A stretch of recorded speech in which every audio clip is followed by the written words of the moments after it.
Sudah terlihat ya? Sudah, Bu. Sudah, Bu. Ya, jangan lemes ya. Kuisnya masih besok. Tenang aja. Ya, jadi saya kalau memang teman-teman tidak siap ya nggak apa-apa ya, meskipun open book nggak apa-apa. Santai aja ya. Untuk materi kuisnya, jadi materi dari pertemuan awal sampai materi yang terakhir yang kemarin tentang stok ikan. Kalau yang materi rekrutmen ini nggak masuk. Oke, jadi untuk Dinpop ikan materi hari ini kita belajar tentang penambahan populasi. Jadi kalau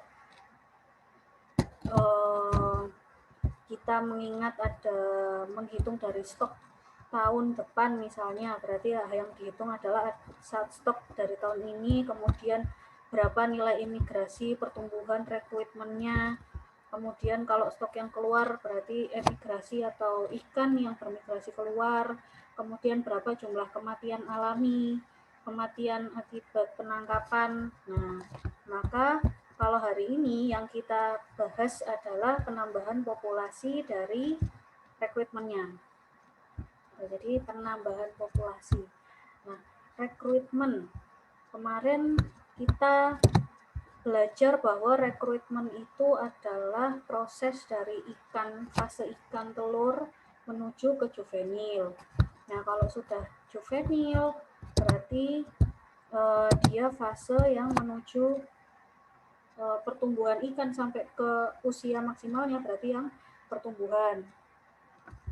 Kemudian ada faktor lagi, yaitu faktor imigrasi. Ada ikan yang dari luar lingkungan masuk ke lingkungan yang kita teliti. Seperti itu ya. Nah, jadi kalau untuk rekrutmennya sendiri itu bagaimana? Oke.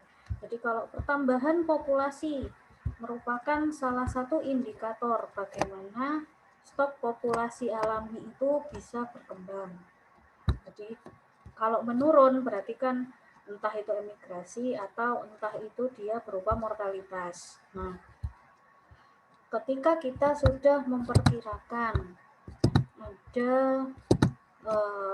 pertumbuhan dari stok ikan, ternyata ketika nilai pertumbuhannya itu semakin tinggi, gitu ya, ketika kita sudah memperkirakan nih satu stok populasi ikan ini dia semakin lama semakin meningkat, kita sampaikanlah hasilnya gitu ya.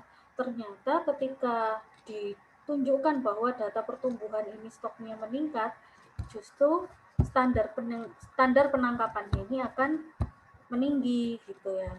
Jadi kalau misalnya Mbak Windy di mute dulu. Jadi kalau misalnya nih kita membuat satu kurva, ya di sini adalah tangkapan. Yang ini adalah hasil tangkapannya. Kenapa sih ada nilai MSY? MSY adalah maksimum sustainable yield, berarti berapa jumlah ikan maksimum yang bisa diambil. Nah, itu sebenarnya adalah berdasarkan dari kurva ini. Ya. Nanti ada nih, kurvanya tuh seperti ini ya. Jadi kalau misalnya ada kurva, kalau kurva yang naik ya, kalau kurva yang naik itu kan misalnya semakin tinggi bobot ikan, semakin tinggi bobot ikan itu setara dengan semakin panjang tubuh ikan. Nah, misalnya kalau ini kan setara ya, ketika bobotnya dia tinggi, maka pertumbuhannya juga semakin banyak ya. Jadi pertumbuhannya dia semakin panjang, maka bobotnya juga semakin berat ya kalau kita pakai kurva yang biasa. Tapi kalau untuk kita melihat pendugaan stok populasi, pertambahan populasi, maka kurvanya itu berbanding terbalik.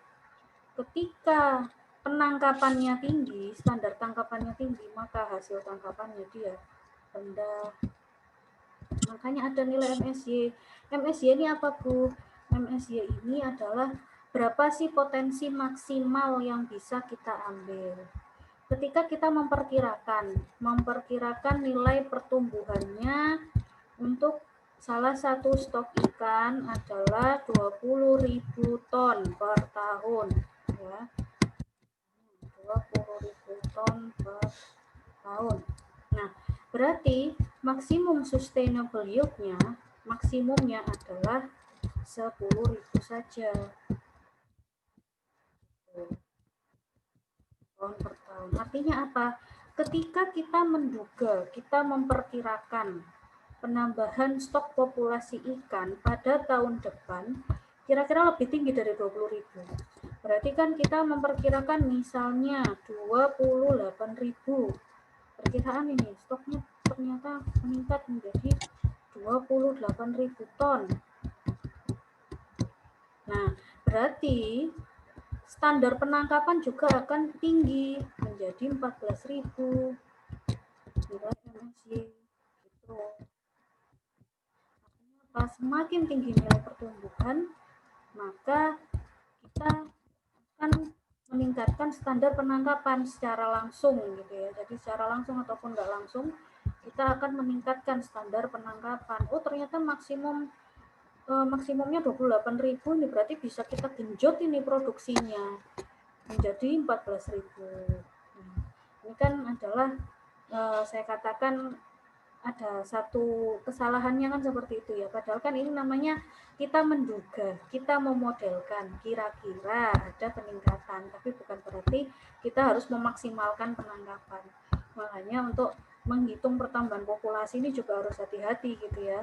Karena kalau kita salah menduga, kita menghitungnya ini hasilnya bagus semakin tinggi, ternyata kenyataan di lapangan langsung dilakukan penangkapan secara signifikan, hasilnya pertambahan populasinya tidak sesuai dengan apa yang kita duga. Tahun depan ternyata justru malah menurun drastis. Nah, itu seperti itu.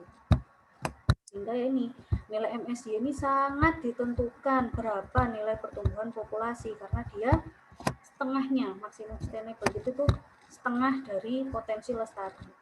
Potensi lestarinya 30.000 ton, berarti maksimumnya itu hanya 15.000 ton yang bisa diambil. Kenyataannya di lapangan bagaimana? Nah, itu silahkan dicek sendiri. Nah, kemudian rekrutmen. Tadi kita sudah bicara tentang pertambahan populasi. Pertambahan populasi ada 3. Ada model rekrutmen, yaitu dari individu baru sampai dia mencapai fase juvenil. Kemudian ada pertumbuhan, yaitu ikan yang sudah juvenil ini mencapai fase dewasa. Kemudian yang ketiga adalah ada imigrasi, yaitu ikan luar yang masuk ke wilayah kita. Oke, sekarang adalah membahas tentang rekrutmen. Ini ada kresek-kresek di headset saya apa ya?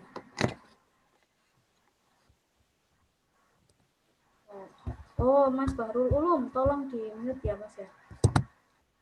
Hujan ya Mas di sana ya Mas ya? Mas Bahrul. Bahrul Ulum. Hujan ya Mas di sana?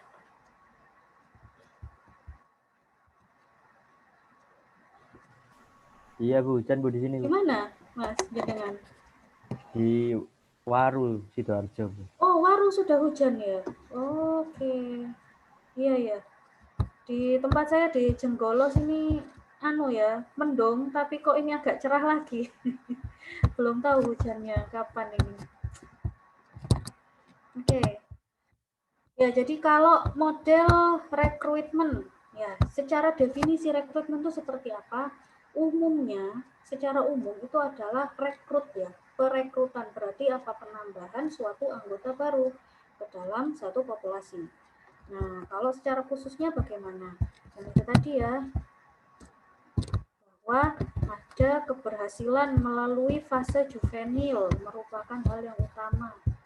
Nah, kemudian ternyata imigrasi, nah ikan-ikan yang bermigrasi ke dalam sistem ke dalam satu lokasi penelitian yang akan kita teliti ternyata juga masuk ke dalam rekrutmen gitu. Jadi kalau pada bulan tertentu ternyata ada sekumpulan ikan muda masuk ke dalam satu populasi sehingga nanti dia bisa membesar kemudian melakukan pemijahan. Nah, itu ternyata juga masuk ke dalam perhitungan rekrutmen. Jadi ada 2 untuk rekrutmen, ada imigrasi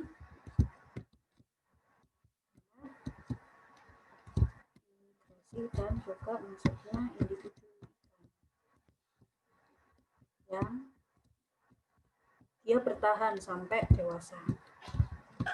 Juvenil ikan yang bertahan sampai dewasa.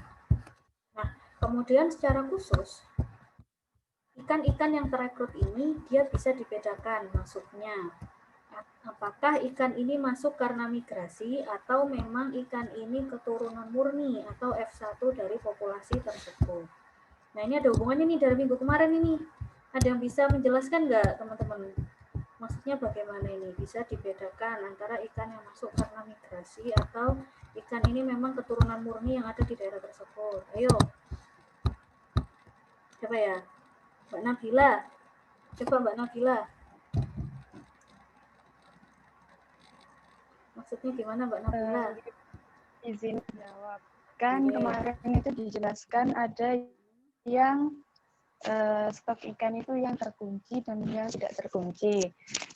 Kalau yang terkunci itu mungkin tidak bisa bermigrasi, berarti itu murni dari keturunan tersebut. Kalau yang intinya yang tidak terkunci itu bisa pindah-pindah ke tempat lain, Bu, sehingga itu akan menyebabkan kayak tadi rekrutmen tadi kan kalau ada ikan juvenil yang masuk ke wilayah lain tersebut, Bu. Mungkin begitu, Bu. Jadi ada kemungkinan penambahan populasi ya di satu area tersebut ya, karena masuknya ikan-ikan yang bermigrasi. Gitu. Kalau misalnya ikannya spesiesnya sama nih misalnya, itu gimana nanti membedakan antara ikan yang hasil migrasi dengan ikan yang keturunan murni?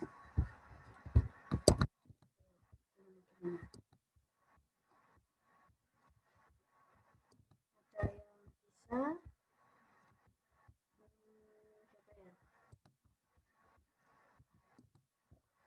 Mas Mahardika coba Mas. Report Mas. Kalau untuk membedakan antara ikannya sama nih, misalnya sama-sama ikan apa ya?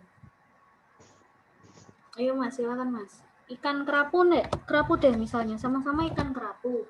Misalnya membedakan antara stok ikan kerapu yang ada di Samudra Hindia dengan yang ada di Selat Bali, misalnya gimana Mas?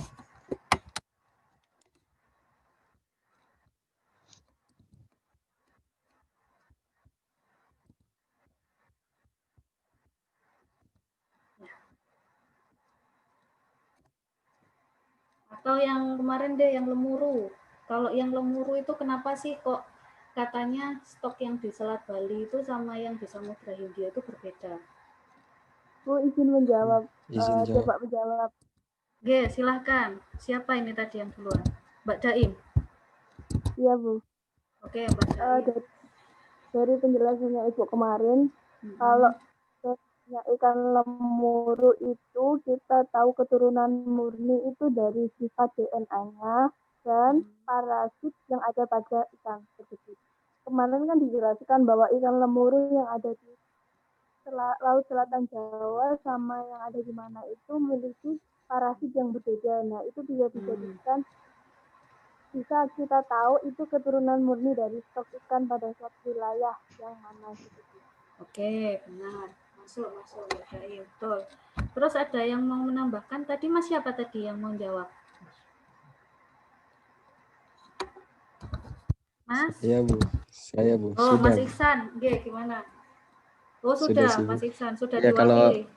kalau ditambah mungkin Oke. bisa juga kondisi, maksudnya ukurannya juga bisa kemungkinan, soalnya kan bagian yang biasanya kalau yang memang penghuni asli situ tuh lebih besar biasanya, soalnya kan memang habitat aslinya di situ. Ya, betul ya. Jadi tadi penjelasan dari Mbak Daim dan Mas Iksan itu betul. Kalau misalnya kita mau secara sederhana aja deh, berarti kita ambil ikan dengan panjang yang sama, kemudian kita ukur panjang totalnya, panjang standarnya, panjang kepalanya, panjang matanya diukur. Kalau misalnya dia sudah ada perbedaan, yang satu misalnya agak gendut, nah ini kemungkinan kita cek di lokasi yang lain ada nggak ikan yang memiliki karakteristik yang sama dengan stok ikan yang kita temukan ini gitu ya. Pasti kan ada karakteristiknya. Tapi kalau misalnya ternyata benar nih, beda.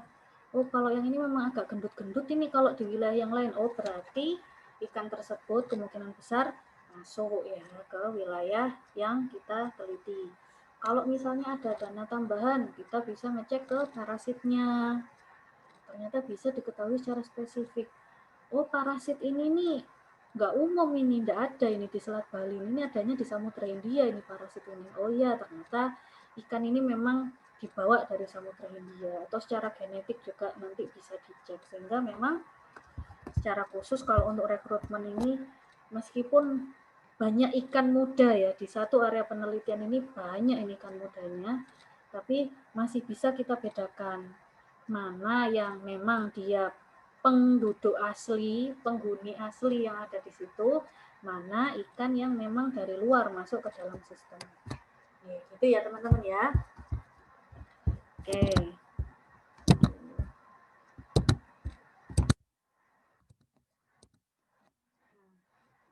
Secara umum untuk rekrutmen ini dia bisa dibagi menjadi 3 tipe.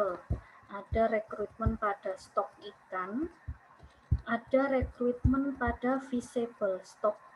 Jadi visible stock, kalau stok ikan kan stok secara umum ya, tapi kalau visible stock itu adalah ikan-ikan yang bisa dieksploitasi. Kalau stok itu bisa termasuk juga lingkungan. Nah, jadi lingkungan ini yang mempengaruhi pada keragaan yang ada pada stok ikan kita. Jadi yang bisa dieksploitasi adalah visible stocknya.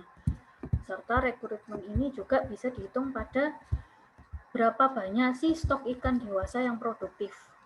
Artinya adalah ikan-ikan yang menghasilkan telur. Nah, jadi untuk rekrutmen pada ketiga stok ini biasanya dipengaruhi oleh yang pertama kondisi fisik ikan. Kondisinya nih seperti apa fisiknya? Apakah dia mengalami kecacatan atau tidak? Nah, kalau ada kecacatan itu kan juga nanti akan mempengaruhi dari garis keturunannya ya. Atau misalnya ikannya ini apa ya, ketahanannya dia tinggi apa enggak. Kalau ketahanannya dia tinggi, otomatis kemungkinan juvenil yang nanti lahir itu juga akan memiliki ketahanan yang tinggi juga. Kemudian indukan ikan itu juga sangat mempengaruhi bagaimana proses rekrutmen pada stok ikan. Fekunditas. Nah, ada yang tahu fekunditas itu apa? Fekunditas. Pernah dengar enggak sebelumnya fekunditas?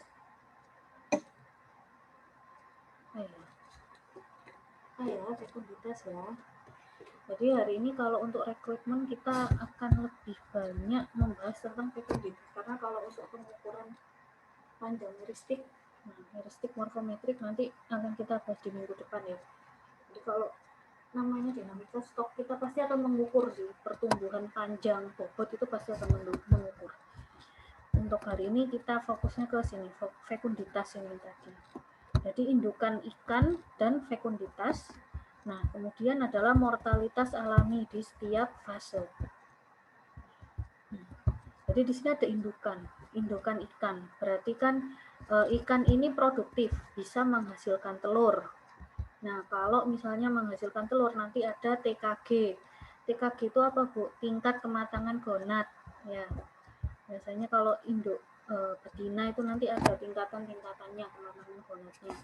Nah, kemudian dari masing-masing tingkatan kematangan gonad ini nanti berarti kan ada berapa jumlah telurnya. Nah, fekunditas ini adalah berapa sih jumlah telur yang nanti akan dihasilkan oleh masing-masing stok ikan dewasa. Nah, itu seperti itu ya secara garis besar. Jadi kalau kondisi fisik ini sangat mempengaruhi tingkat kualitas dan kuantitas dari generasi baru pada stok selanjutnya, kondisi fisik ya. Nah, jadi dapat dipengaruhi oleh faktor internal, misalnya kesehatan dan kenormalan. Faktor eksternalnya, misalnya produktivitas perairan. Saya beri contoh. Misalnya, saya mau membudidayakan saya misalnya mau mengetahui stok ikan. Ternyata ikan kerapu ya misalnya, ternyata ada ikan kerapu yang dia ditemukan cacat.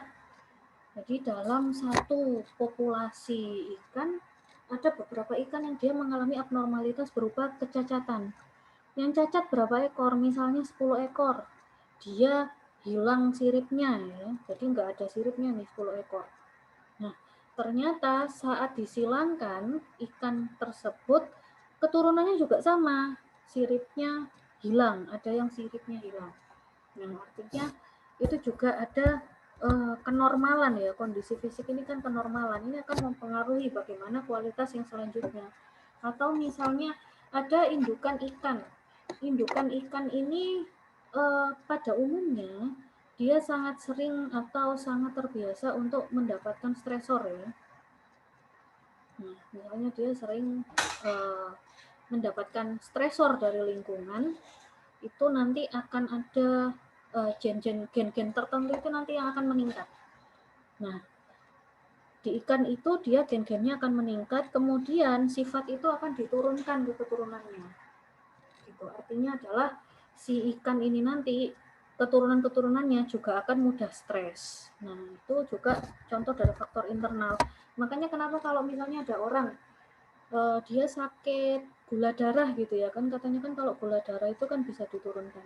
Nah, jadi ada satu misalnya nih keturunannya, neneknya ini pada mulanya itu kena diabetes, ternyata gula darahnya tinggi, terbiasa gula darahnya tinggi gitu ya.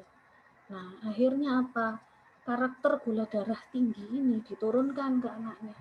Anaknya gula darahnya tinggi terus, diturunkan lagi ke keturunannya, sehingga mungkin pada orang yang keluarga yang tidak pernah ada keturunan diabetes, ketika setiap hari minum minum teh 1 gelas pakai 1 sendok gula ternyata nggak apa-apa, tapi kalau keturunan diabetes ternyata hanya minum seminggu sekali aja gulanya langsung naik.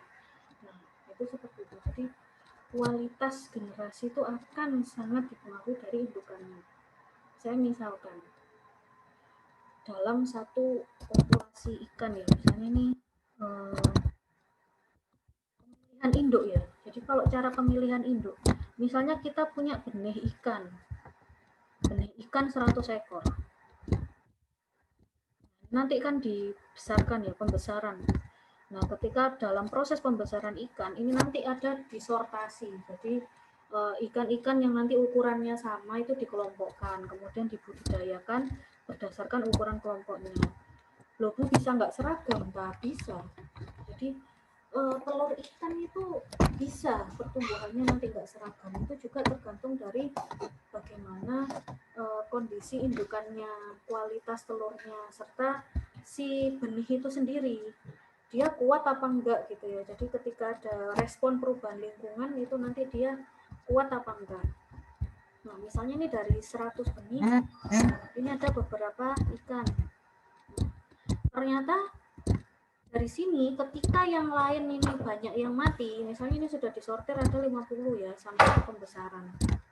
Nah, ternyata dari 50 ekor ini ada 1-2 ekor yang dia ini galak.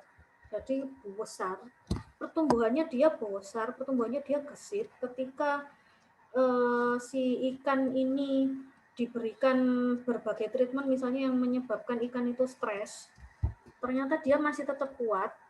Nah, ini ikan-ikan yang kayak gini yang dijadikan induk biasanya. Jadi bukan ikan yang rata-rata ya, biasanya itu ikan-ikan yang memang kualitasnya di atas rata-rata, dia tahan penyakit, dia pertumbuhannya sangat cepat. Ini yang dijadikan indukan. Karena apa? Dianggap mudah-mudahan keturunannya nanti itu akan tumbuh secepat ikan ini tadi, serta nanti anak-anaknya juga akan sehat-sehat semua.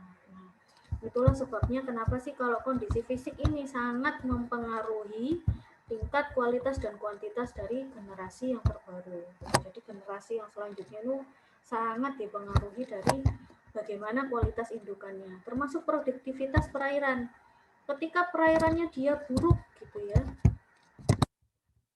Ketika perairannya buruk, kemudian stresornya tinggi. Nah, stresornya tinggi, kemudian indukannya ini kan, induk ikan kan juga ketika stresnya tinggi, telurnya juga bisa aja lebih sedikit.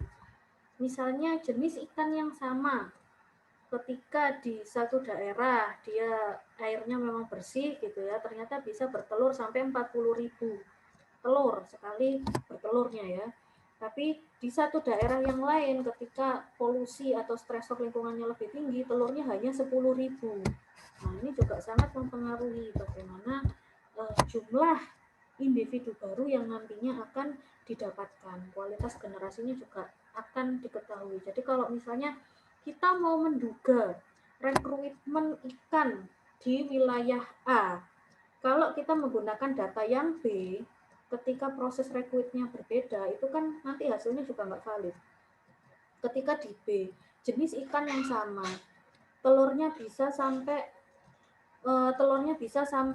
40.000 misalnya di wilayah B, telurnya sampai 40.000, tingkat keberhasilannya tinggi. Di wilayah A hanya 10.000 sebenarnya, tapi kita yang pakai data acuannya data yang B, ya wes nggak nyambung gitu. Artinya apa? Kita gagal untuk memperkirakan proses rekrutmen yang selanjutnya untuk generasi yang berbeda. Jadi seperti itu ya, meskipun spesiesnya sama, tapi kalau ketiga faktor ini berbeda, artinya perlakuannya berbeda, maka akan sangat mempengaruhi bagaimana keberhasilan rekrutmen ikan pada fase yang selanjutnya. Begitu. Teman-teman kalau ada yang ditanyakan silakan ya. Saya sambil lanjut. Oke. Jadi kalau indukan tadi yang saya sampaikan sangat memegang peranan penting dalam peningkatan populasi. Karena apa? Kita harus menilai tingkat kesuburan indukannya seperti apa, kesuburan populasi, keseragaman umur, kematangan, dan waktu pemijahan. Melihat ini bagaimana Bu yang ketiga? Kita ambil, jadi kita main-main ke TPI dalam 1 ton ikan. Beli aja, bilang ke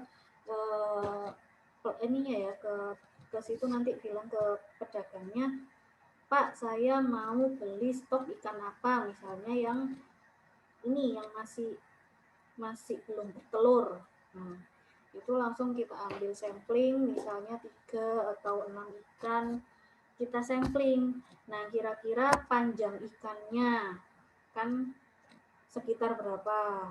Kemudian kita hitung juga, misalnya, tahapan gonapnya ini masuk yang mana fasenya.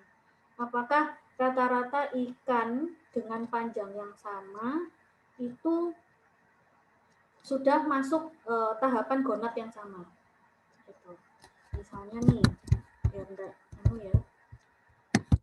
ngawang-ngawang, misalnya saya ngambil 3 ikan, ukurannya hampir sama, kan ukurannya hampir sama, spesiesnya juga sama ya, jelas ya. Ini semuanya sudah dalam fase produktif, artinya mereka sedang pada fase yang siap memijah, kemudian sudah tertangkap jaring ya.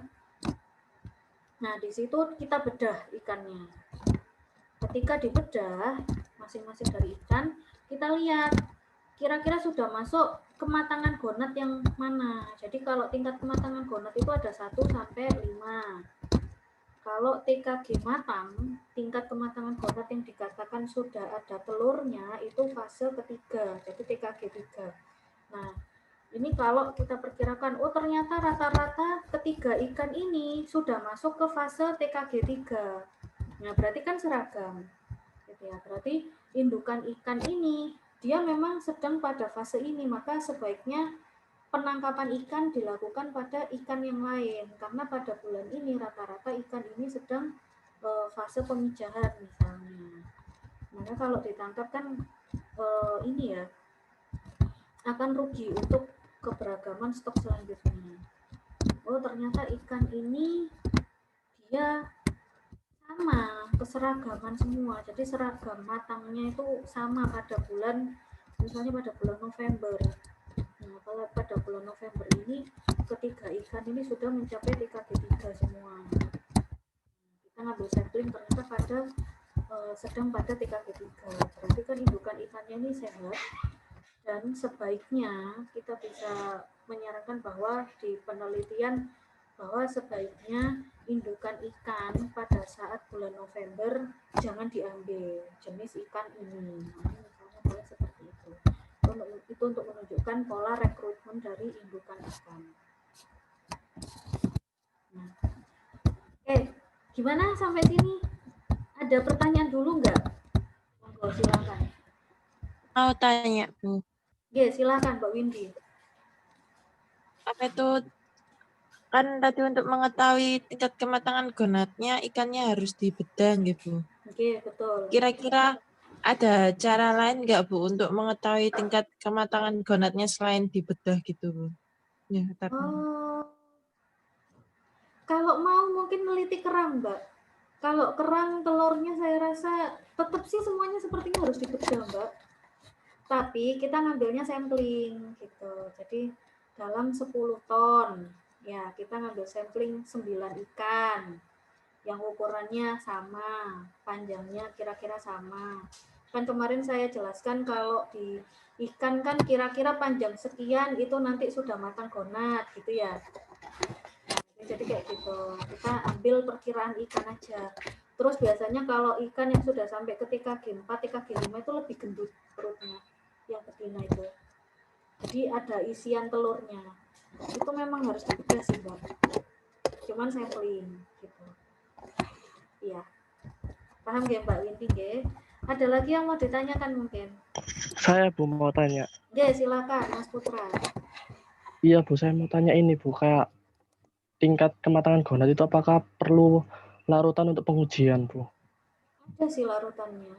Larutan Wagner kalau nggak salah itu. Itu untuk pengawetnya aja.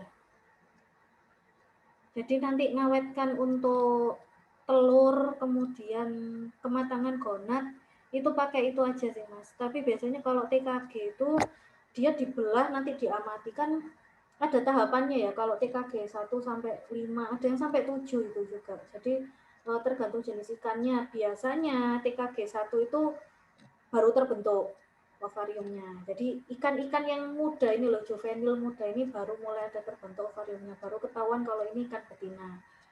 Terus TKG 2 biasanya itu baru mulai kelihatan ya, pematangan bentuk lah ya bahasanya. TKG 3 baru mulai ada telurnya, tapi cuma sedikit, tapi ovariumnya sudah sempurna gitu ya. TKG 4 sudah lebih sempurna lagi, warnanya biasanya berubah, bisa merah. Nah, yang TKG 5 ini yang dikatakan siap pemijahan itu. Biasanya kalau teman-teman nanti budidaya ikan itu kan ada stripping, kalau jantan kan di stripping, kalau betina itu nanti kelihatan dari belakangnya, beda-beda ikan sih, itu nanti kelihatan apa lebih gendut, nah kemudian tingkah lakunya gimana, apakah lebih agresif gitu ya, itu biasanya kalau ngecek apakah kira-kira ikan ini sudah siap melakukan pemijahan apa enggak. Kalau budidaya seperti itu. Kalau misalnya kita kan untuk stok populasi ikan kan bukan ikan-ikan yang dibudidayakan ya biasanya. Jadi memang kita harus melihat di satu lokasi itu atau penelitian yang lain jenis ikan yang sama itu biasanya sudah menunjukkan misalnya pada panjang tertentu ikan ini sudah mulai makan gonad. Jadi itu indikatornya. Dari satu penelitian aja. Oke, Mbak Windy, Mas Putra, ya. Ada lagi yang mau ditanyakan? Oke, sampun ya. Saya lanjutkan terlebih dahulu. Jadi, pola rekrutmen hari ini kita membahas tentang fekunditas. Fekunditas ini sebenarnya adalah jumlah telur. Nah, ini bisa dihitung dengan tingkat kesuburan individu pada usia maturasi ikan, baik ikan sebagai individu maupun populasi. Nah, jadi kalau yang tadi kita ngambil sampling ikan ya, sampling ikannya ini adalah dia mewakili populasi, tapi perhitungannya secara individu gitu ya. Jadi kita ngambil 9 sampel ikan untuk mewakili dari beberapa ton ikan yang ditangkap pada hari itu atau pada bulan itu. Seperti itu. Jadi penelitian untuk rekrutmen ini cukup sederhana ya teman-teman. Jadi kita datang ke satu TPI, kemudian kita tanya ikan yang ingin kita teliti. Kita tanya ikannya ini berapa ton hari ini. Oh, setelah itu kita ngambil sampling, kita beli masing-masing kelompok ikan misalnya. Coba Pak, ketika di literatur itu mengatakan TKG 3 itu kira-kira panjangnya 15 cm, TKG 4 kira-kira panjangnya 18, TKG 5 kira-kira mulai pada panjang 20. Berarti kita bilang aja, coba Pak saya mau beli ikan masing-masing 3, nah itu panjangnya kira-kira 15 cm. Jadi 3 ekor yang 15 cm, 3 ekor yang 18 cm, 3 ekor yang 20 cm. Kita bawa pulang, kita bedah gitu. Jadi kita bedah, kita pastikan dia sampai TKG ke berapa, dan juga kita hitung berapa sih jumlah telurnya. Gitu. Jadi ini kalau mengukur pola rekrutmen dengan metode fekunditas. Untuk kita tahu, oh ternyata di penelitian yang lain nih, di daerah yang lain, ikan ini jumlah telurnya bisa sampai 40.000. Ternyata di daerah saya, di Kenjeran, ikan yang sama telurnya cuma 10.000. Nah ini kan sudah jelas, ada faktor lingkungan di situ. Itu kan sederhana ya kalau mau meneliti tentang bagaimana sih pengaruh lingkungan terhadap fekunditas ikan atau pola rekrutmen ikan. Seperti itu. Jadi fekunditas ini akan berhubungan dengan banyak sekali hal. Kita bisa melihat data banyak sekali, termasuk kalau di POP itu kita mengetahui pola rekrutmennya ikan, bagaimana sifat rasnya, produksi, serta hubungan stok rekrutmen gitu ya. Terus apakah telurnya ini rata-rata ukurannya seragam apa enggak, apakah ikannya rata-rata TKG-nya sama apa enggak. Nah, itu bisa dilihat fekunditasnya. Jadi fekunditas ini adalah berapa sih sebenarnya jumlah telur dalam ovarium yang diproduksi selama waktu tertentu. Jadi yang dilihat adalah jumlah telur. Berdasarkan apa? Tingkat kematangan gonad. Kenapa tadi Bu, kalau yang dihitung kok TKG 3 sampai TKG 5? Karena kalau TKG 1 ovariumnya baru terbentuk, TKG 2 itu masih proses diferensiasi ya, jadi ovariumnya baru mulai penyempurnaan, TKG 3 sudah ada ovariumnya, telurnya baru ada. Nah itu kan kita perlu, oh kira-kira telurnya kalau TKG 3 jumlahnya sekian, kalau TKG 5 ternyata maksimal jumlahnya sekian. Itu seperti itu. Cara perhitungannya gimana Bu kalau fekunditas? Itu menggunakan metode gravimetri.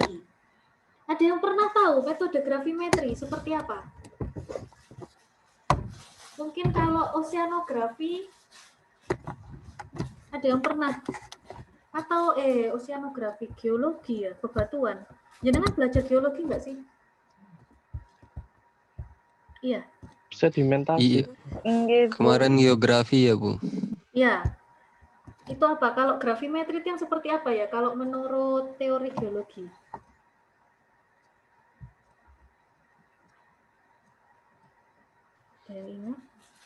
Mungkin kalau menurut saya itu buat gravitasi mungkin Bu. Gravitasi.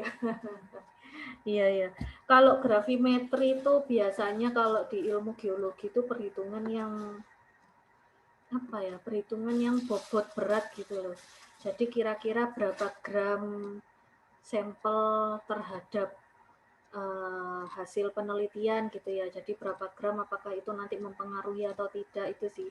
Jadi metode gravimetri itu adalah metode yang secara sederhana lah ya, secara sederhana, secara ringkas, dan itu metodenya bisa mudah untuk diaplikasikan. Terutama adalah apa? Bobot berat biasanya itu yang seperti itu. Contoh metode gravimetri kalau yang di bidang oseano ya, Misalnya kita mengetahui peran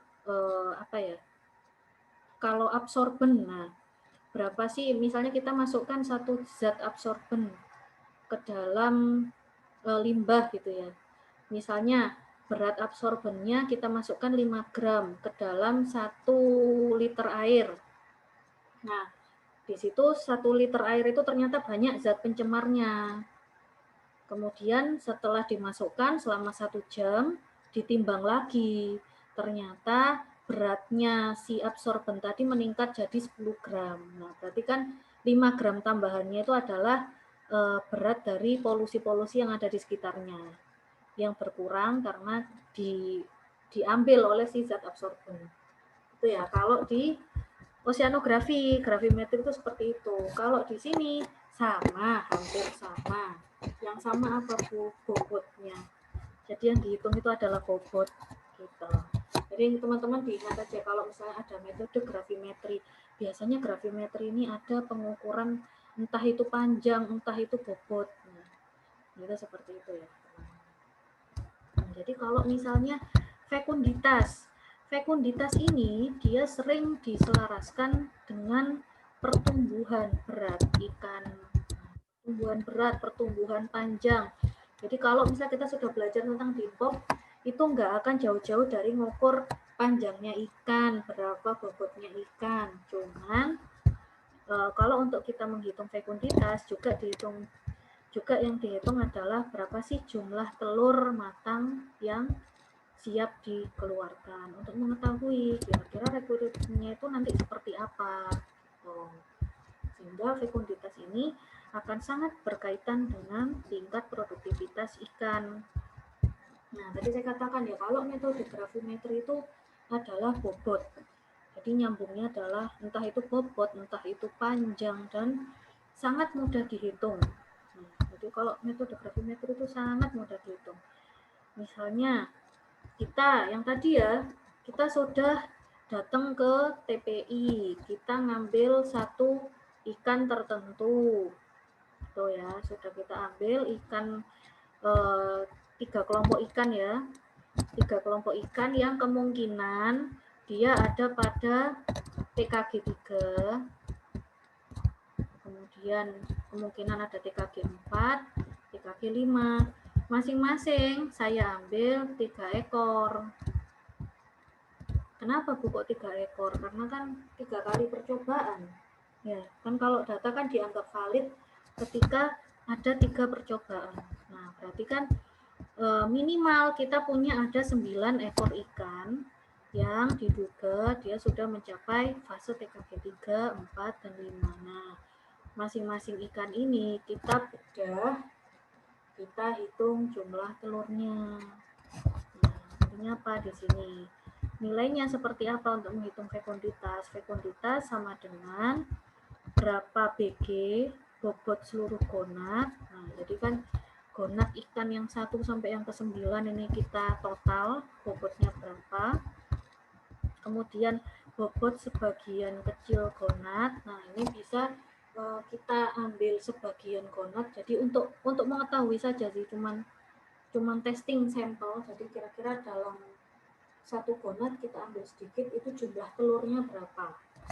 Jadi kita ngitung berat gonat, ada berat gonat total, ada berat gonat sebagian yang setelah dipotong, ada juga berapa jumlah total dalam satu gonat, sama berapa sih jumlah total gonat yang ada di potongan ini tadi gitu ya.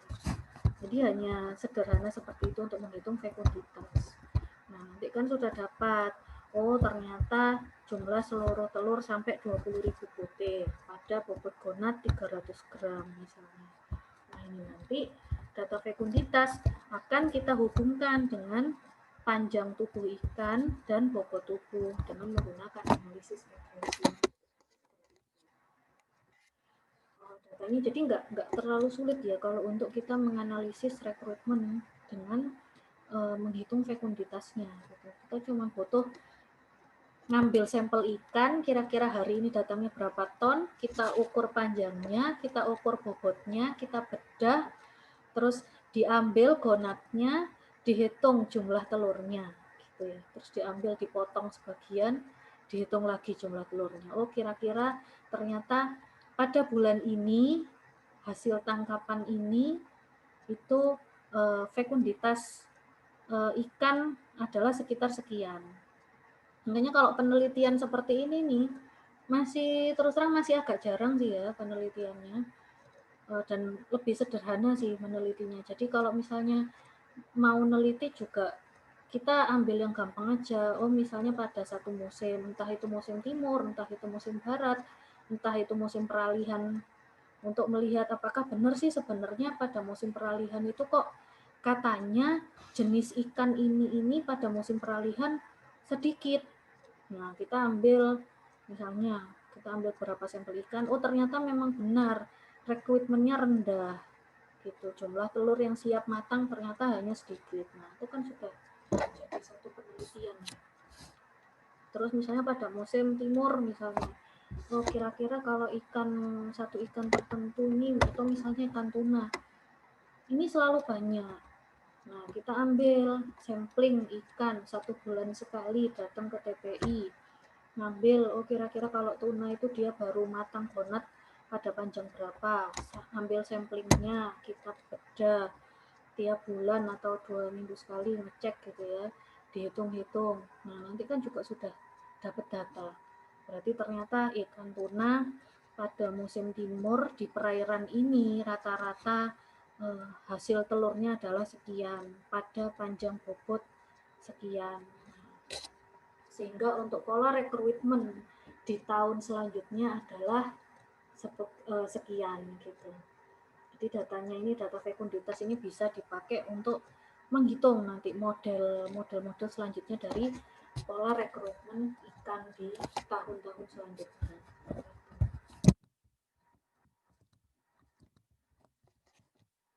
Nah, terus untuk fekunditas ya, ternyata masih ada beberapa definisi.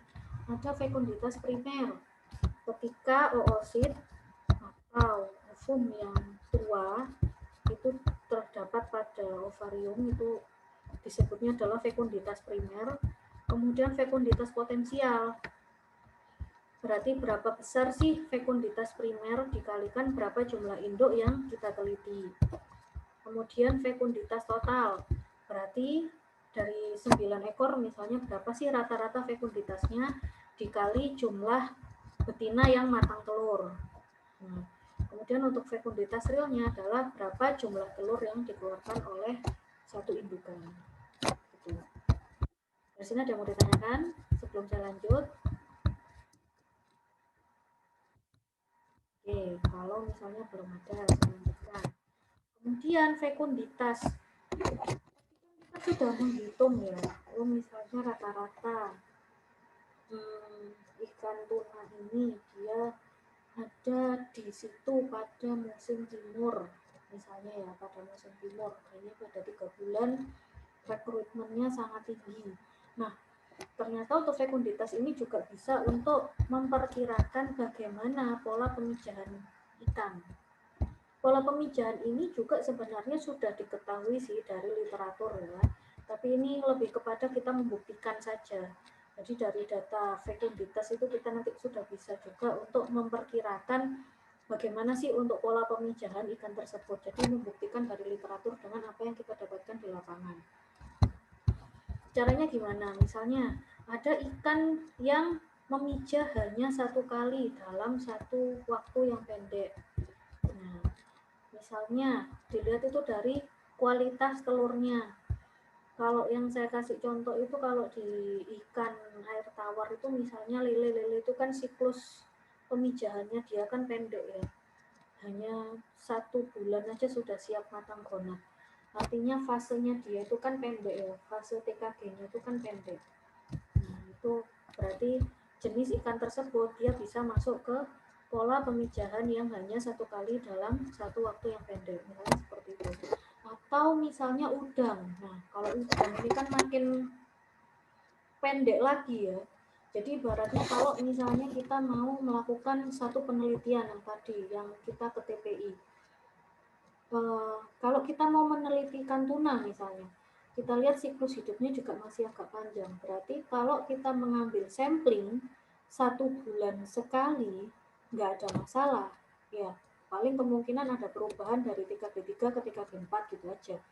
Tapi kalau kita nyemplingnya udang, fasenya banyak ya, nopli, zoia, misis yang masing-masing juga ada 1, 2, 3, 4 ya. Jadi fasenya itu kan kalau dari telur ke juvenil lah ya, itu kan fasenya sangat singkat, bisa dihitung harian. Maka kalau sudah meneliti udang, nggak bisa kita ngukurnya per bulan gitu. Minimal 1 minggu tapi setiap hari. Minimal kan seperti itu, karena apa? Pemijahannya dia sangat pendek. Kita nggak bisa memperkirakan, kalau hanya ngambil data 1 bulan sekali ya wis ketinggalan ya. Sudah nggak bisa kita memperkirakan polanya seperti apa. Nah, makanya pola pemijahan ini sebelum kita nanti terjun ke lapangan untuk ngecek, kita harus tahu dulu secara umum siklusnya seperti apa misalnya gitu. Tapi juga bisa untuk menggambarkan, misalnya kita lagi main ke Papua, ternyata kok ada satu jenis ikan ini kok sering ya saya ngelihat ketika saya nyelam, ini kok sering ya saya melihat, saya coba saya pengen penelitian ikan ini, tapi ternyata pas dicari kok nggak jelas ya ini spesies ikannya apa, jangan-jangan saya nanti menemukan spesies ikan baru. Berarti kita nggak bisa cuman hanya meneliti 1 bulan 2 bulan untuk mengetahui pola rekrutmennya. Kita harus ngecek selama 1 tahun ya, jadi kita harus ngecek minimal 1 tahun. 1 tahun tiap bulan diambil 1 sampling, dibuka, oh kira-kira masih TKG1, bulan depan diambil lagi, oh ternyata masih TKG1, bulan depan diambil lagi, oh baru TKG2. Itu seperti itu. Artinya apa? Dia juga ada yang pemijahannya ini 1 kali tapi dalam waktu yang lama. Jadi fungsinya untuk mengukur fekunditas itu kita bisa tahu kira-kira pola pemijahannya ini seperti apa sih ikan ini gitu. Jadi ini kan penting ya kalau misalnya untuk kita mengetahui bagaimana dinamika dari stok ikan tertentu, supaya kita tahu rekrutmennya ini dia cepat apa enggak, apa saking lamanya itu akhirnya dia masuk ke endangered species. Nah, kan seperti itu. Terus diukur tiap bulan sampling diambil satu minimal. Atau misalnya ada satu pola pemijahan berlangsung 2 kali dalam setahun. Nah, ini juga bisa misalnya kita melihat ada telur yang ukurannya seragam apa enggak gitu. Jadi kalau misalnya rata-rata ikan ukurannya dia seragam, tapi misalnya ya, jadi ini dalam 1 tahun, bulan Januari masuk ke TKG1, bulan Maret masuk ke TKG3, ternyata bulan Juni, Juli, Agustus, bulan September masuk lagi ke TKG1. Ya, bulan Agustus, bulan Oktober masuk lagi ke TKG3. Berarti kan pemijahannya dia berlangsung 2 kali dalam setahun. Gitu, jadi diambil sampling. Oh, kira-kira memang dia pada setiap 6 bulan sekali itu nanti kita akan menemukan rekrutmen baru, individu baru. Nah, ini. Atau misalnya ada ikan yang pemijahannya dia sepanjang tahun tetapi terputus-putus. Ini ditandai dengan telurnya itu matang tapi beda-beda. Jadi misalnya kita belah ikan, kita buka, ternyata telurnya ini ukurannya macam-macam, ada yang dari besar-besar, ada yang sedang, ada yang baru telurnya itu baru terbentuk. Nah, ini artinya adalah ikan ini dia memijah sepanjang tahun tapi terputus-putus.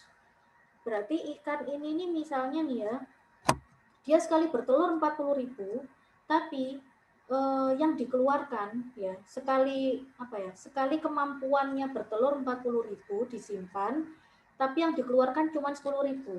Berarti kan ngendep di dalam perutnya ikan itu kan 30.000. Nah, nanti kan dia ada siklus lagi, siklus yang menyebabkan dia bisa menghasilkan telur lagi. Berarti kan 30.000. Ketumpuan telur yang baru. Telur yang baru nanti ada yang keluarnya sebagian. Ya, masih kesimpan lagi. Terus ada telur yang baru lagi nanti kesimpan sebagian. Terus telurnya keluar lagi. Artinya kan ada yang numpuk. Sehingga ukuran telur ini juga dia bervariasi.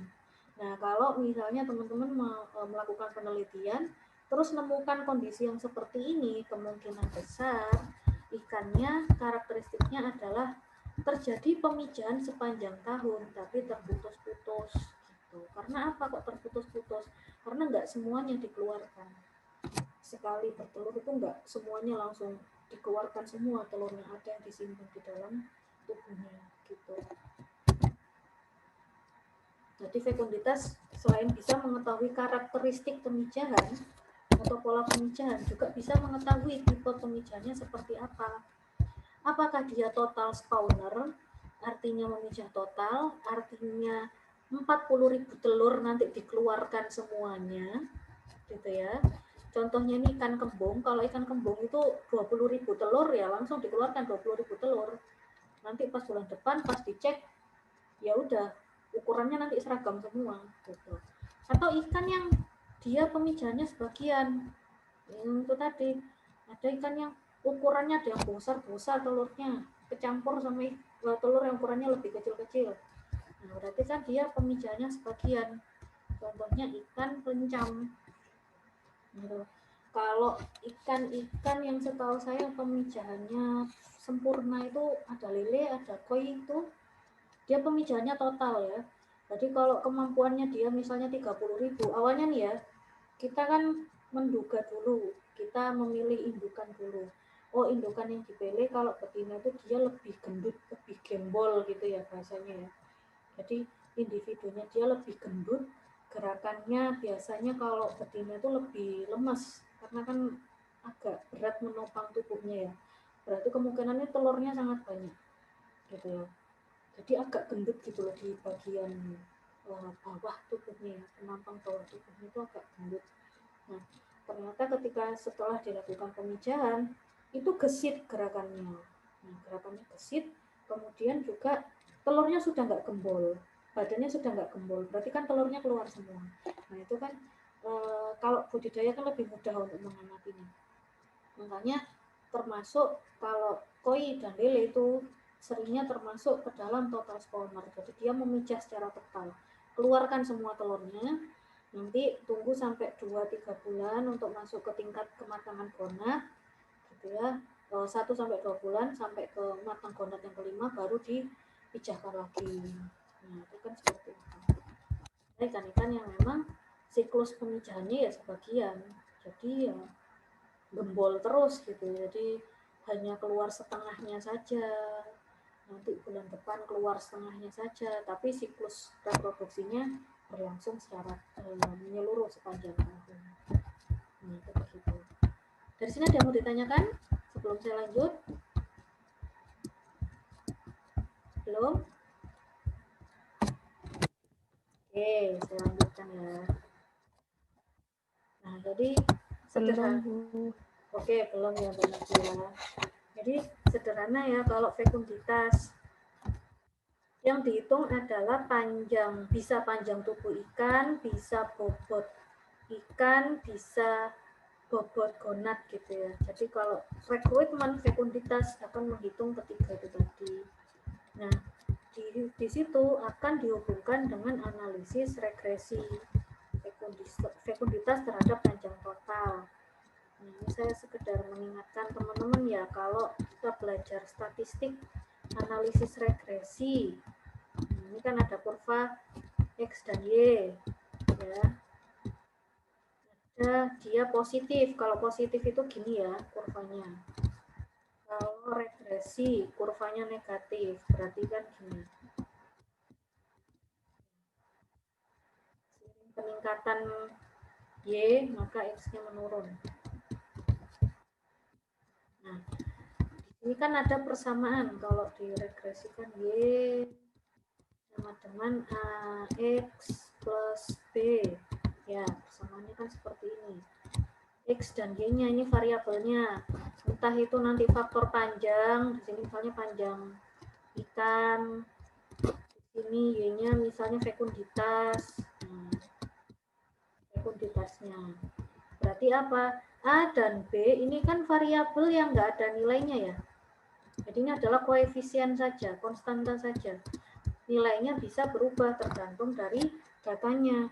Kalau misalnya datanya cuma 10, berarti kan A dan B-nya nanti berbeda. Kalau datanya ada 100, A dan B-nya juga berubah lagi. Data yang sama apa? Cuma data X dan Y. Nah, makanya rumus dari sini ini nanti diturunkan ke rumus yang ini. Bahwa F sama dengan A plus B kali L. Ya, F-nya ini kan sama dengan Y misalnya. A plus B. Nah, jadi A plus B-nya ini bagaimana Bu penentuannya? Tergantung datanya jenengan. Nanti data hasil fekunditasnya sama hitung. Oh, kira-kira ikan dengan panjang 200 mm ya. Ini kan dengan panjang 200 mm. Ternyata jumlah telurnya 20.000. Oh, kalau misalnya ikannya lebih panjang, jumlah telurnya lebih banyak lagi. Maka ini nanti yang isi koefisien nilai A dan B-nya. Begitu. Nanti dibuat persamaannya seperti ini. Gitu. Jadi sederhana ya penelitian untuk menghitung pola rekrutmen ikan. Dan belum banyak ya untuk penelitian ini. Sederhana, nggak mahal. Dan belum banyak. F sama dengan A plus B kali L. Nah, ini untuk menghitung berdasarkan bobot. Berdasarkan panjang total. Kalau bobot gimana Bu? Sama aja. Jadi nanti tinggal membuat 3 grafik. Ya, 3 grafik aja. Data fekunditas terhadap panjang, data fekunditas terhadap bobot tubuh, data fekunditas terhadap bobot gonad. Nanti hasilnya baru disimpulkan. Oh, ternyata semakin berarti ternyata ketika panjang tubuhnya semakin tinggi, maka jumlah telur yang dihasilkan juga semakin banyak. Nah, rata-rata jumlah telur kalau di daerah yang saya teliti itu jumlah telurnya 20.000 pada panjang sekian. Nah, di sisi lain, di penelitian yang lain misalnya, ternyata dia bisa menghasilkan jumlah telur yang lebih banyak pada panjang tubuh yang sama. Nah, itu kan kita bisa menganalisis. Kan sederhana ya seperti itu. Ternyata di daerah sana itu kondisi perairannya lebih baik daripada perairan yang kita teliti. Jadi kan sederhana ya untuk analisisnya. Kemudian fekunditas terhadap bobot tubuh itu juga sama. Yang dirubah adalah nilai W-nya, bobotnya. Jadi kalau yang tadi panjang ikan, ya. Jadi kalau panjang total ini satuannya bisa milimeter, bisa sentimeter. Kalau bobot biasanya gram. 100 gram kah? 200 gram kah? Gitu. Kira-kira berapa sih jumlah telur dibandingkan bobotnya. Terus yang terakhir, sorry ini bukan bobot tubuh ya, tapi bobot gonad. Bobot gonadnya. Fekunditas dihitung juga terhadap bobot gonadnya. Gitu. Jadi nanti akan ada 3 grafik seperti ini. Ini ada penelitiannya dari Bu Haryanti tahun 2012 yang menghitung bagaimana sih hubungan antara fekunditas terhadap panjang total, bobot tubuh, dan bobot gonad ikan gabus. Nah, ternyata kalau di datanya Bu Haryanti ini rata-rata ikannya ini mulai matang gonad pada panjang 270 mm ya, berarti sekitar 27 cm ya, benar ya? Ya, 27-28 cm. Nah, berarti kan kita ada, kalau kita misalnya mau meneliti ikan yang sama, kita mau meneliti ikan gabus. Kalau ini kan di Sulawesi, kita meneliti di daerah perairan Surabaya misalnya. Atau daerah mana ya? Gabus. Ya, daerah Surabaya aja ya, kita meneliti di Surabaya ikan gabus. Kita ambil berarti kan rata-rata ikan dengan panjang 27 sampai 43. Nah, karena apa? Kita sudah ada data sebelumnya. Ternyata ikan pada panjang 27 cm, ikan gabus rata-rata sudah bertelur dengan telur sebanyak rata-rata sekitar 15 ribuan. Nah, kan kita sudah ada datanya. Tinggal ambil sampel, terus dibuktikan apakah hasilnya sama kalau di daerah yang lain. Apakah sama-sama dia pada panjang sekian itu juga sudah bertelur, atau misalnya justru karena kondisi perairannya yang buruk maka panjang 20 cm aja udah bertelur tapi telurnya jelek-jelek, fekunditasnya dia sangat rendah. Nah, ini kan bisa jadi satu penelitian. Kemudian dilihat juga dari bobot tubuhnya. Oh, ternyata kalau ikan gabus dengan rata-rata dia sudah memijah pertama kali pada panjang 27 cm dengan bobot 200 gram. Kan gitu ya hasil penelitiannya ya. Dengan bobot 200 gram, ternyata rata-rata bobot gonatnya sekitar berapa ini, 3 sampai 30 gram dari berat tubuh bobot gonatnya. Gitu. Ternyata yang paling tinggi di sini fekunditas sampai hampir 60.000. Itu bobot gonatnya adalah 12 gitu ya. Ketika bobot gonatnya tinggi, ternyata fekunditasnya juga nggak terlalu tinggi. Nah, berarti kan bobot gonat tidak mempengaruhi berapa jumlah telur yang dihasilkan oleh ikan. Nah, itu kan seperti itu ya, cara menganalisisnya. Datanya sederhana ya, kita dapatkannya juga sederhana. Menghitung telur gimana Bu? Apakah harus satu persatu gitu? Coba, saya mau tanya yang sudah PKL ini, ada yang sudah menghitung telur belum? Mbak Windy. Mana Mbak Windy? Saya, Bu. Enggak ini, Bu. Enggak ngitung sampai berat telur. Enggak, saya cuman neliti ikan ini terpapar virus atau enggak gitu, Bu. Oh, gitu. Nah, Oke. kalau yang lain mungkin ada yang sampai neliti berat telur? Yang PKL? Oke. Kalau misalnya neliti, tadi sudah ditanya sama Mas Putra Batir ya, kalau misalnya ini gimana Bu, dikasih larutan dulu ya, itu untuk paling nggak mengawetkan dan supaya kondisinya nggak rusak. Terus Samin ambil sampling, misalnya kayak ngitung telur itu kan sama kayak ngitung beras ya, ambil sampling, kita beli, kita ada satu wadah beras gitu ya, satu gelas. Nah, itu dihitung, ambil 1 sendok. Dalam 1 sendok itu berapa sih jumlahnya? Oh, kira-kira 1 sendok jumlahnya ada 200 butir beras. Nah, di situ ada berapa sendok itu dalam 1 gelas? Oh, misalnya ada 10 sendok. Berarti kan 200 dikali 10. Udah 2000, gitu aja. Jadi kalau ngitung ini per butir, apakah harus satu persatu sampai per ikan gitu ya, sampai dihitung 2 kilo ini tadi berapa ya?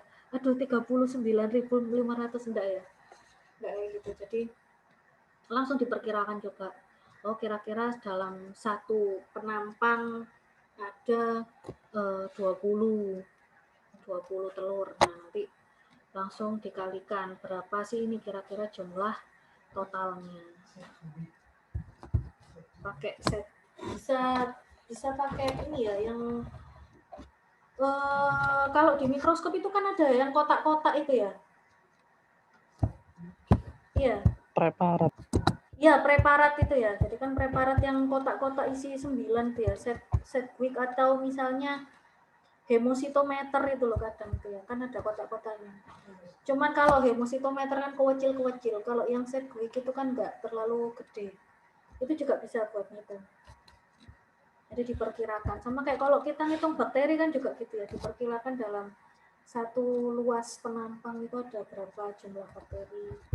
Itu kan kayak gitu. Ini sederhana sekali, ngitung fekunditas saja dari berapa sampel ikan, panjang total, bobot tubuh, bobot gonat sudah dapat data dan sudah bisa menyimpulkan banyak hal gitu. Ini kan sederhana ya penelitiannya ya, cuma butuh mikroskop ya, terus timbangan. Nah, terus ada lagi untuk penghitungan rekrutmen adalah TKG ya. Dari tadi saya nyebut TKG. Ternyata TKG juga dihitung ya. Jadi yang dilihat kira-kira tingkat kematangan gonad kalau ketiga itu ukurannya seperti apa lah.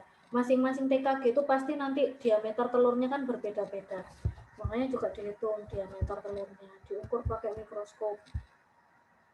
Jadi diukur di bawah penampang mikroskop gitu itu ya, diperkirakan berapa sih diameter dari satu telur. Ini satuannya bisa milimeter dan bisa lebih kecil ya, ini kan tergantung jenis ikannya. Dan nanti diamati karena ada beberapa kasus yang memang ikan ini tidak mengeluarkan telur semuanya, jadi ada telur yang disimpan sehingga kan ukurannya juga bervariasi. Maka kalau menghitung nanti untuk pola perekrutmen pada model TKG ini, berarti yang dihitung adalah berapa sih diameter telur terbesar, diambil sampling 1, dan diameter telur yang terkecil, sehingga nanti diambil rata-rata diameter telur secara keseluruhan. Nah, ini masih yang tadi ya, penelitian yang sama dari yang tahun 2012 tadi itu, bahwa hasil sebaran telur ikan gabus diameternya rata-rata kalau TKG 3 ukuran diameter telurnya itu 0,4 mm. Jadi kan sangat kecil ya, 0,4 mm. Itu di TKG 3 ternyata. Ternyata pada saat TKG 4 ukurannya sudah lebih besar, rata-rata ke 0,5. Gitu, sudah.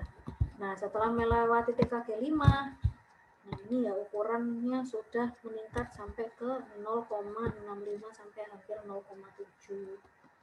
Itu ternyata ikannya sudah mencapai ke TKG 5 sebaran diameter telurnya.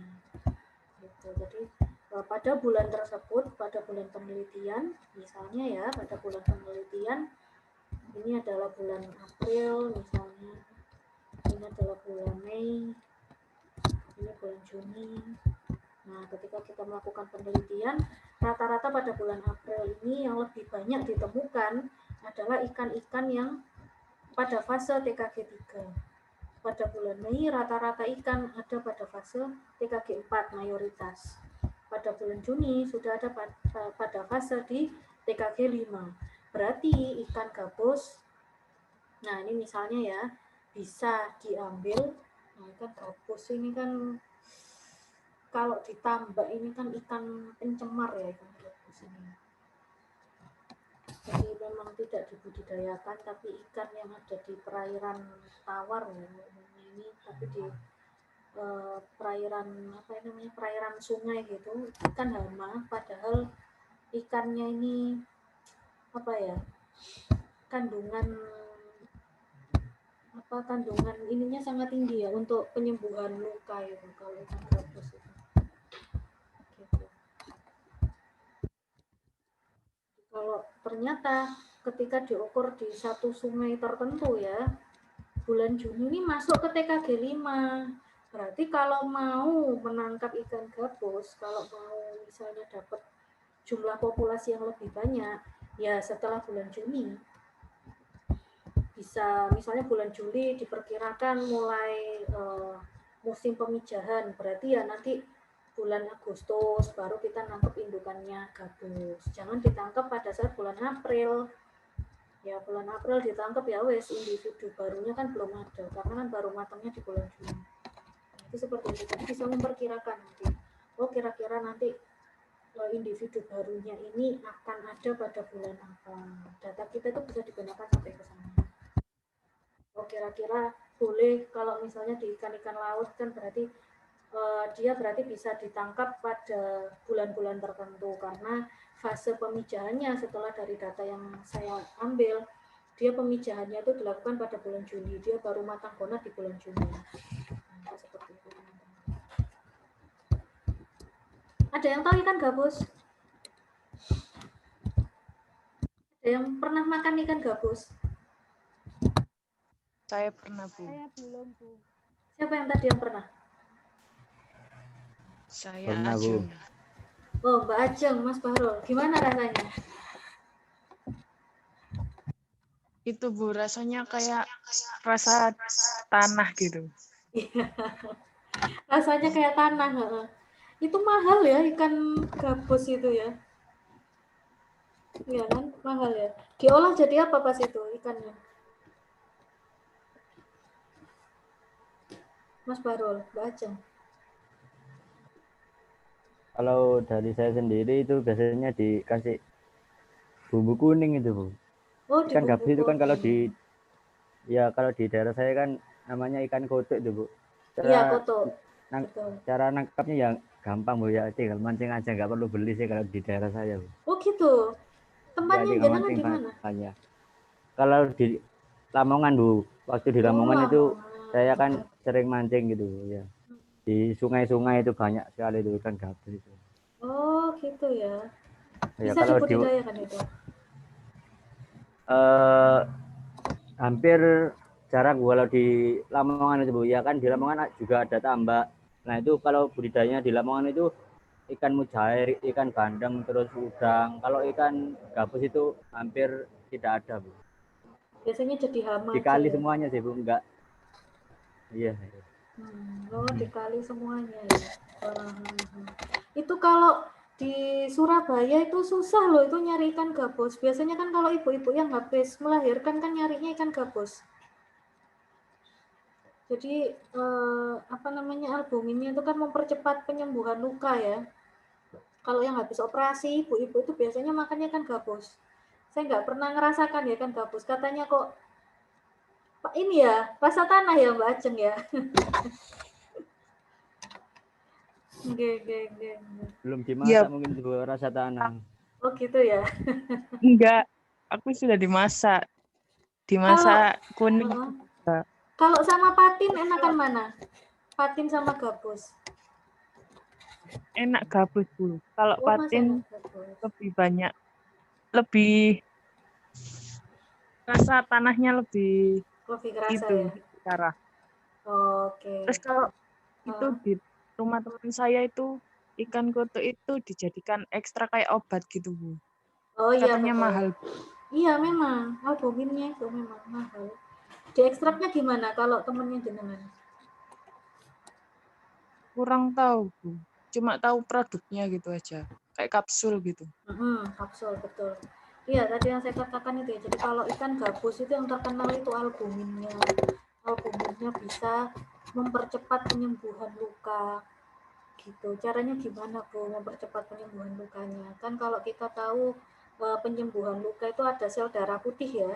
Ada beberapa jenis sel darah putih. Nah, itu kan kalau sudah ada luka, biasanya kan langsung dikirim sinyal untuk mengirim sel darah putih ke satu lokasi luka.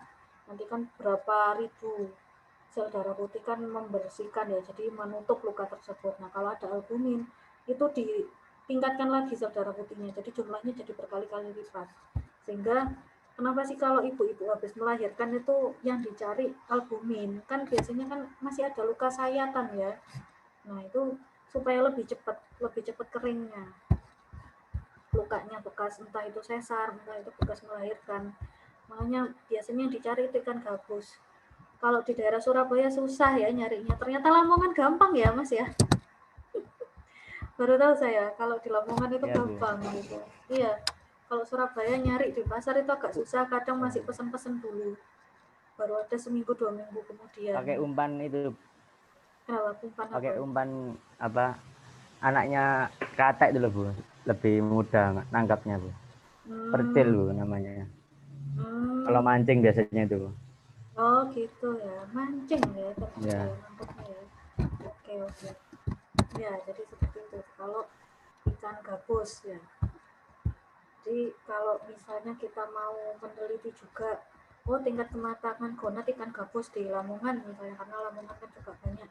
Itu juga bisa. Jadi kita ngukur aja, misalnya bulan April nangkap kira-kira 3 genya sekian, bulan Mei kira-kira 3 genya sekian, bulan Juni kira-kira sekian gitu. Jadi ya kalau misalnya sampel ikannya sedikit ya ini sih ya, jadi datanya ya hanya data singkat saja, perkiraan bahwa kira-kira ikan gabus ini nanti akan banyak pada bulan tertentu. Karena apa ya? Karena ini sudah yang rekrutmennya ini atau rekrut ini udah mulai gede semua. tingkat kematangan gonad. Kemudian ada rekrutmen mortalitas. Nah, jadi yang dipengaruhi juga mortalitas pola rekrutmennya. Artinya apa? Kematian individu maupun sekelompok ikan pada setiap fase tumbuh yang pada akhirnya akan mempengaruhi bagaimana antara rasio populasi dan waktu pemijahan. Ya, jadi kita sudah menduga stok tahun depan itu dia lebih banyak, namun ternyata misalnya di daerah penelitian itu tiba-tiba ada tumpahan minyak. Nah, tumpahan minyak dari PT terdekat sehingga ikan-ikannya mati massal. Yang tersisa hanya induk-indukan yang sudah besar-besar, tapi ikan-ikan yang seharusnya ini masih dalam fase juvenil tidak terselamatkan, mati semuanya. Artinya kan apa? Kita pola rekrutmennya akhirnya jadi berubah karena adanya fenomena tumpahan minyak itu tadi. Nah, atau misalnya ada tumpahan senyawa, entah itu senyawa kimia gitu ya, ke satu perairan, ke lokasi area yang kita teliti, menyebabkan mortalitas, maka pola rekrutmennya juga berubah. Sehingga apa? Kalau untuk mortalitas itu perlu diatur suatu regulasi sehingga tidak menangkap indukan yang bertelur maupun ikan pada fase pemijahan. Nah, ini kalau mortalitas dalam hal penangkapan ya. Seperti yang kemarin saya katakan, ternyata ikan ini satu jenis ikan tertentu kita tanya ke satu lokasi. Oh, rata-rata dia menangkapnya pakai alat tangkap ini. Kemudian mesh size-nya sekian. Kalau itu kan pasti diberitahu ya oleh nelayan ya. Sementara ikan yang akan kita teliti ternyata dengan mesh size segitu, dia masih pada fase TKG 3. Nah, berarti kan ada kemungkinan pola rekrutmennya pada tahun depan akan menurun. Nah, sehingga kalau kita bisa memperkirakan tadi fase TKG, kemudian fekunditas, ini juga diharapkan. Kemudian juga ada data mortalitas. Mortalitas itu entah hasil penangkapan maupun mortalitas secara alami, maka diharapkan kita nanti bisa memperkirakan untuk stok rekrutmen pada tahun selanjutnya. Sehingga kita sudah punya data, misalnya ya, kita melakukan satu penelitian, kita punya data, kita berikan kepada pemerintah, maka pemerintah akan bisa nantinya mengatur regulasi. Gitu. Jadi mengatur, oh misalnya jenis alat tangkap ini nih boleh digunakan, tapi mesh size-nya harus yang ukurannya besar, ukuran 20, ukuran 30, sehingga indukan yang waktunya bertelur ini nggak akan ketangkap. Gitu. Jadi untuk akhirnya ada regulasi dari ukuran mata jaring. Itu seperti itu. Kemudian untuk mortalitas sendiri ini juga yang dilihat adalah posisi pada rantai makanan jenis ikan tersebut. Nah, apakah ikan ini punya pemangsa alami yang hidup di area tersebut, atau ikan ini misalnya sama-sama berkompetisi dengan ikan lain dalam hal mencari makanan. Misalnya kita mau neliti ikan tertentu ya, ikan yang kecil-kecil ya, ikan kerapu misalnya, ikan kakap lah misalnya.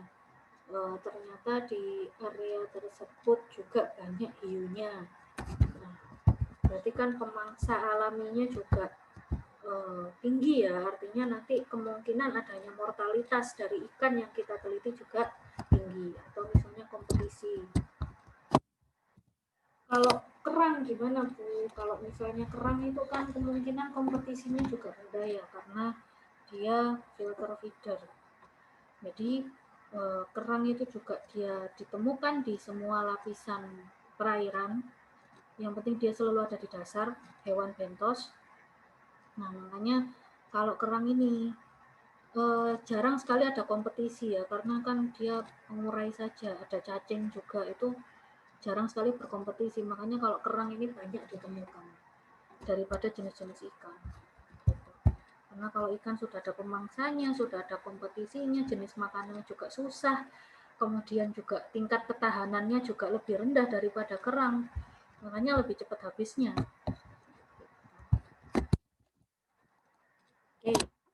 Dari sini ada yang mau ditanyakan sebelum saya lanjut? Silakan. Ada yang mau didiskusikan? Hari ini 18 orang ya. Yang lainnya kemana ini? PKL kah?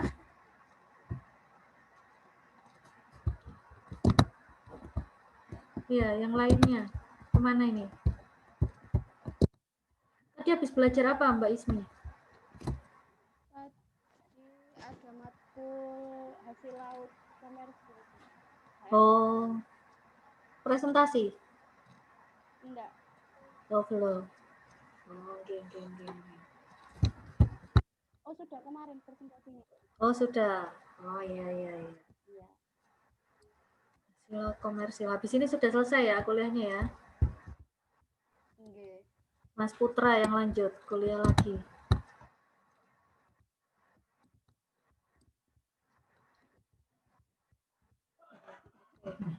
Jadi rekrutmen itu ternyata juga ada hubungannya dengan ukuran stok serta lingkungan ya, karena memang rekrutmen ini adalah hal yang sangat penting dalam menjaga kelestarian populasi, serta rekrutmen juga merupakan dasar dari pemanfaatan di masa kemudian gitu.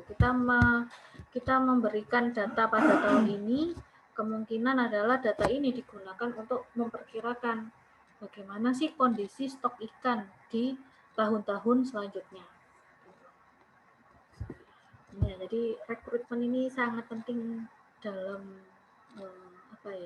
penentuan stok ikan secara umum. Rekrutmen pertumbuhan itu adalah hal yang penting, sangat penting. Nah, faktor-faktor apa saja sih yang mempengaruhi? Di antaranya adalah ada faktor independen dan faktor dependen. Faktor independennya apa? Faktor yang tidak bergantung pada parameter yang lain. Contohnya, ukuran dewasa ikan pada satu populasi. Nah, kan sebentar ya, saya mau ada telepon.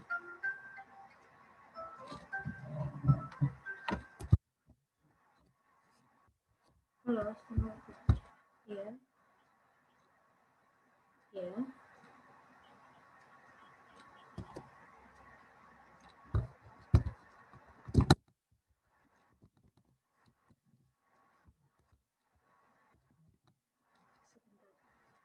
Mohon maaf.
Iya, mohon maaf ya teman-teman ya. Jadi memang saya nggak tahu teman-teman apa sering ditelepon gitu ya. Ada yang menjelaskan satu produk gitu terus ini ya apa sih namanya nggak bisa di stop gitu loh. Iya, pernah ya? Ya, Bu, pernah. Pernah ya. Jadi memang susah, langsung bilang aja enggak dari awal gitu. Ya, tadi kita sampai ke sebentar. Kelihatan ya teman-teman ya? Jadi ada faktor density independent. Faktor ini dia tidak bergantung pada parameter yang lain. Contohnya ukuran dewasa ikan. Jadi yang kita perlukan dalam menghitung rekrutmen adalah ukuran ikan awal, ya, ukuran ikan awal yang nanti dia mengalami fase reproduksinya ya, entah itu TKG 3, TKG 5 lah ini loh. Pada fase TKG 1, 2, 3, 4, 5 ini ukuran awalnya ini berapa. Jadi kalau misalnya di situ ada ukuran ikan yang ternyata sudah mencapai 40 cm, 50 cm itu tidak kita hitung. Gitu. Kalau dalam pola rekrutmen, tapi kalau dalam pola pertumbuhan ya nanti pasti kita hitung rata-rata pertumbuhan ikannya sekian gitu. Tapi kalau untuk rekrutmen karena yang dihitung adalah ikan muda ya, jadi ikan muda yang bermigrasi ke satu area, kemudian bagaimana telur ini berubah menjadi juvenil. Nah, maka pola rekrutmen ini akan tidak dihitung. Itu adalah faktor independennya kalau dalam pola rekrutmen. Jadi hati-hati ya teman-teman. Nah, kalau density dependent atau faktor yang bergantungnya seperti apa? Berarti faktor-faktor ini akan sangat mudah dipengaruhi oleh parameter lain. Kita sama-sama mengukur ukuran ikan, ya, tapi yang kita fokuskan, nah kalau dependentnya, ini ukuran ikan juga sama, ada sebagai faktor yang dependent, tapi ukuran ikan yang memenuhi fase kematangan gonad dari TKG 1 sampai 5 itu masuk ke faktor dependentnya. Kemudian faktor apa lagi? Misalnya tingkat produktivitas perairan. Nah, jadi kalau kualitas perairannya buruk, maka otomatis akan mempengaruhi pola rekrutmen ikan. Bisa saja pada tahun berikutnya rekrutmen ikannya akan menurun drastis. Laju migrasi, nah ini juga sangat mempengaruhi. Misalnya ikan tuna akan bermigrasi ke satu area pada bulan November misalnya. Jadi kan pada bulan November pola rekrutmennya untuk spesies tuna akan tinggi. Juga nanti predasi, ini yang kita bahas di sebelumnya, bahwa ini akan sangat dipengaruhi oleh bagaimana tingkah laku ikan di dalam satu populasi. Oke. Nah, dalam pola rekrutmen, jadi sebenarnya adalah parameter-parameter ini tidak jauh berbeda ya dan tidak banyak berubah. Meskipun sekarang ada El Nino, ada La Nina, yang katanya mulai tahun 2000 ke atas itu El Nino-nya semakin sering terjadi daripada La Nina-nya ya. Tapi sebenarnya yang merubah dari pola iklim dan segala macam yang ada di perairan sebenarnya adalah parameter sumber daya manusia, peran yang sangat signifikan. Kalau kondisi alam tanpa peran sumber daya manusia, tanpa adanya penangkapan secara berlebihan, itu tidak akan mempengaruhi pola rekrutmen, gitu. Tidak akan banyak perubahan. Sehingga kalau misalnya SDM-nya ini mengambil ikan dalam jumlah yang besar, kondisi lingkungannya juga buruk gitu ya. Akhirnya apa? Ada penurunan laju rekrutmen.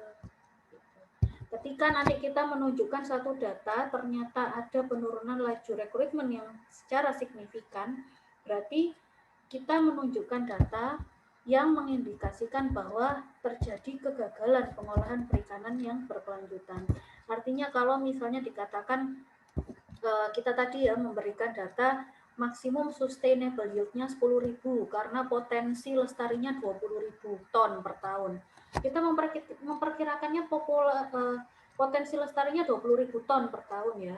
Namun ternyata karena ada satu dan lain hal, karena banyak penangkapan gitu ya, kemudian ada perubahan lingkungan, akhirnya yang harusnya tahun depan itu bisa maksimal 10.000 ton, nah itu kan biasanya kan selalu dikembangkan untuk mengambil ikan sebanyak-banyaknya ya, penting jangan lebih, misalnya jangan lebih dari potensi lestari, pokoknya harus di atas 10.000 ton, maksimal potensi lestarinya sekian, berarti kita bisa maksimalkan ke situ. Tapi karena ada kegagalan di tengah-tengah ini, karena adanya alat tangkap yang enggak baik ini tadi, lingkungannya juga rusak, maka laju rekrutmen tahun depan yang harusnya bisa sampai 20.000 itu turun, sehingga misalnya ada aja kan nelayan, nah hari ini katanya perkiraan nangkep harusnya bisa dapat 1 ton, tapi ternyata hanya 300 kilo misalnya. Nah, itu kan adalah karena ada kegagalan laju rekrutmen. Jadi kalau misalnya kita memperkirakan potensi lestari 20.000 ton dan MSY-nya 10.000, tapi ternyata tahun ini tidak bisa mencapai FSY misalnya ya, itu kemungkinan adalah ini adanya penurunan laju rekrutmen. Kemungkinan nilai yang dikatakan potensi lestari itu tadi harusnya tidak setinggi itu, sehingga hasil tangkapannya dia rendah. Itu teman-teman. Jadi perannya adalah kita bisa melakukan satu pengkajian stok yang kira-kira nih tahun depan seperti apa sih? Apakah semakin tinggi ataukah semakin rendah, dan bagaimana sih nanti kondisi realnya di lapangan. Oke, dari sini ada yang mau ditanyakan? Sudah? Mungkin belum, Bu. Mungkin belum. Oke. Jadi untuk yang slide-slide selanjutnya ini nanti akan saya jelaskan minggu depan ya. Jadi nanti itu kalau tadi kan kita bahas tentang rekrutmennya ya. Jadi ada bagaimana kita memilih stok dewasa gitu ya. Kita mengukur fekunditas dan sebagainya. Nah, ini nanti kita akan mengukur pola rekrutmennya seperti apa. Jadi rekrutmen bisa pakai fekunditas itu kan masih penelitian dasarnya ya. Tapi juga saya rasa sudah banyak variabel yang terlibat sehingga data tersebut juga bisa digunakan. Data tersebut valid juga, tapi juga kita bisa melakukan penelitian lanjutan dengan model-model dari rekrutmen. Jadi nanti minggu depan akan saya terangkan bagaimana sih kita melakukan analisa dengan model-model rekrutmen. Itu secara umum ada dua. Ada model Ricker, model yang sederhana, dan model ini nih sangat terkenal ya teman-teman, perikanan dan kelautan ya. Kelautan ini terutama paling tidak teman-teman harus ingat gitu ya model Ricker itu, karena sangat sering sangat umum ini model Ricker ini untuk mengenali stok populasi ikan. Jadi ada model Ricker dan ada model Beaverton dan Holt. Nah, jadi ini minggu depan akan saya terangkan lebih lanjut model-model ini. Ini adalah model-model lanjutan setelah kita mengukur fekunditas dan lain sebagainya. Gitu. Dari sini ada yang mau ditanyakan? Gimana? Oke, sapon ya. Jadi di sini ada berapa orang ini? 18 orang ya? 17, 18. Jadi teman-teman silahkan dipelajari ya materinya, materi ke-1 sampai materi yang kemarin, materi yang ketiga. Nanti kita lakukan kuis besok. Kuisnya open book, jangan lupa besok jam 3:30. Nanti langsung dibuka saja di sistem classroom-nya ya. Oke, seperti itu.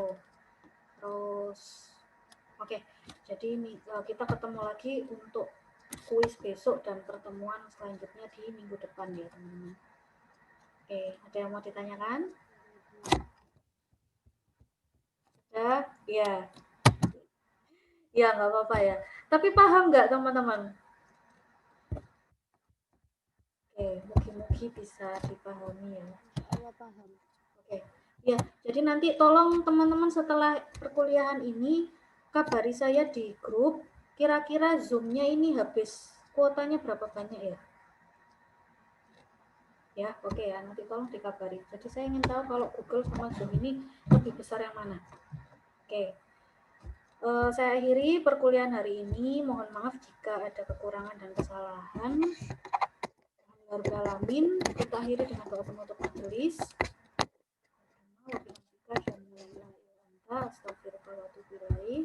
Ya, mungkin bermanfaat. Silakan meninggalkan ruangan. Assalamualaikum warahmatullahi wabarakatuh. Waalaikumsalam warahmatullahi wabarakatuh. Oke, Terima kasih, Bu. Oke, sami-sami.